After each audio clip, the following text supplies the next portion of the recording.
Весенний вечер медленно опускался на город. Алексей Михайлович Воронцов, ведущий инженер техпроекта, сидел в своем кабинете, механически перебирая бумаги. Последние 2 недели его мучили странные боли в груди, но он списывал их на переутомление. Однако сегодняшний визит к кардиологу перевернул всю его жизнь. Генетическая кардиомиопатия. Редкая форма.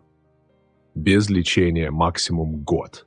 Слова врача эхом отдавались в голове. В свои 42 года он не был готов к такому приговору.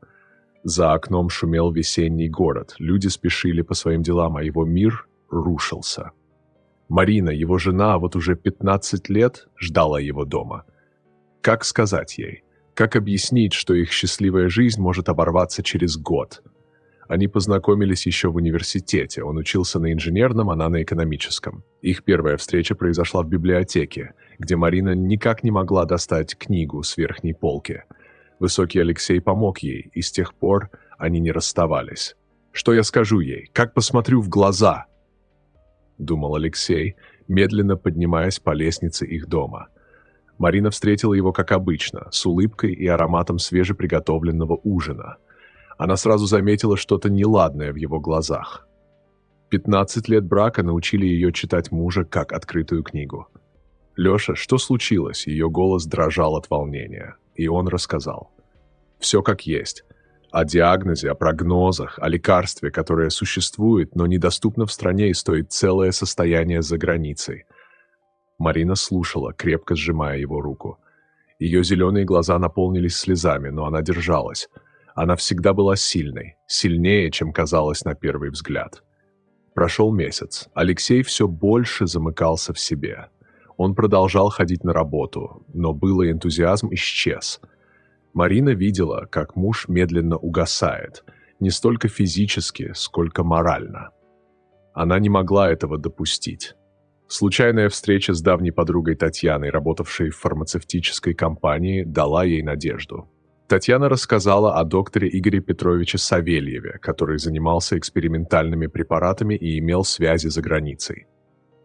Первая встреча с Игорем состоялась в его частной клинике на окраине города. Высокий, подтянутый мужчина, лет 50, с внимательным взглядом серых глаз, он производил впечатление человека, привыкшего держать все под контролем. «Да, я могу достать это лекарство», — сказал он после долгого разговора. «Но это будет стоить дорого, и речь не только о деньгах». Марина почувствовала, как по спине пробежал холодок, но она была готова на все. «Назовите вашу цену», — твердо сказала она. Игорь внимательно посмотрел на нее. «Вы красивая женщина, Марина, и очень преданная жена. Такая преданность восхищает». Началась странная игра. Игорь стал появляться везде, на медицинских консультациях, в кафе, где она обедала, даже около ее работы. Он был галантен, но его взгляд становился все более настойчивым. Осень наступила неожиданно рано, а Алексею становилось хуже, приступы участились, и каждый раз Марина с ужасом думала, что это может быть последний. Она уже приняла решение. Пусть лучше Алексей считает ее предательницей, чем умрет. Встречи с Игорем стали регулярными. Он был хитер, никогда не говорил прямо, что хочет, но создавал ситуации, где у нее не оставалось выбора.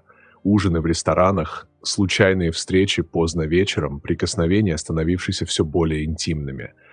Каждый раз, возвращаясь домой, Марина чувствовала себя грязной. Она подолгу стояла под душем, словно пытаясь смыть с себя жие прикосновения. Но когда видела бледное лицо мужа, его похудевшие руки, понимала, она сделает все, что потребуется. Алексей начал замечать перемены. Его жена, всегда такая открытая и искренняя, теперь часто отводила взгляд. Она стала получать странные звонки, после которых уходила по делам. Однажды он увидел на ее шее след от поцелуя, который она пыталась скрыть шарфом. «Кто он?» — спросил Алексей однажды вечером, когда она вернулась поздно. Марина молчала. Что она могла сказать? Что продает себя ради его жизни? Что каждое прикосновение Игоря убивает ее изнутри, но она терпит, потому что это единственный способ достать лекарство. В тот роковой день Марина получила от Игоря сообщение: лекарство прибыло. Она должна была встретиться с ним в последний раз. Последняя цена, которую нужно заплатить. Когда она выходила из клиники поздно вечером, дождь лил стеной. Она не заметила красный свет светофора. Визг тормозов. Удар. Марина очнулась в больнице. Боль сковывала все тело, и она понимала, это конец. Рядом стоял врач и держал ее за руку. «Передайте это мужу. Лекарство для Алексея. Скажите ему, чтобы жил. За нас двоих». Ее голос был слабым, но решительным. А она попросила оформить донорство и подписала документы. Ее сердце уже не для нее, но могло продолжать жить в другом. Когда Алексей приехал в больницу, ее уже не было в живых. В руках у медсестры была сумочка Марины и записка, продиктованная ею перед смертью. «Любимый мой Леша, прости меня. Я знаю, ты бы никогда не принял такую жертву, но я не могла иначе. Лекарство спасет тебя, не вини себя. Я сделала свой выбор. Живи, пожалуйста, живи за нас двоих. Твоя Марина». Прошел год. Лекарство действительно помогло. Алексей пошел на поправку. Но цена оказалась слишком высокой. Он узнал, что сердце Марины спасло из 12-летней девочки из другого города. Однажды он встретил Игоря возле кладбища.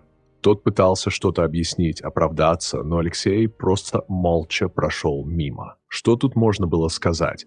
Каждое воскресенье Алексей приходит на могилу жены с белыми розами, ее любимыми цветами. Он садится рядом и рассказывает ей о своей жизни, о работе, о том, как скучает по ней.